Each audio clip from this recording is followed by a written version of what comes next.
Happy new year. তোমরা সবাই কেমন আছো? আশা করছি সবাই ভালো আছো। তো দেখো আমরা 1 জানুয়ারি ফিস্ট করতে চলে এলাম সবাই মিলে, স্কুলের ম্যাম স্যার সবাই মিলে। তো দেখো বাইরে যে এইখানে দেখছো পুকুরের ধারে সবাই ফিস্ট করতে চলে এসেছি। আর এইখানে সবাই ম্যামগুলো সবজি কাটাকাটি করছে, টমেটো ফুলকপি সব মাসি ম্যাম সবাই। আর এইখানে ভাত বসিয়ে দিয়েছি, আর এইখানে সব কাটাকুটি চালাচ্ছি। দেখো সবাই, এখানে একটা মাঠের মধ্যে একটা ঘর আছে, ওই ঘরে এই বাচ্চারা সবাই মোবাইল দেখছে। এদিকে মাংস রান্না হয়ে গেছে, এইদিকে খেতে বসে দিয়েছি, সবাই খেতে বসে গেছে।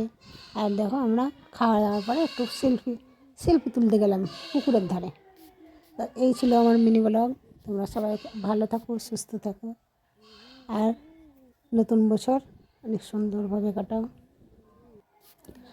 আর ওই যেখানে ছিলাম ওর পাশে একটা স্কুল ছিল, তার পাশে অনেক পাখি উড়ে যাচ্ছিলো। দেখো অনেক পাখি, এবারে ঝাঁক ধরে কি বলবো।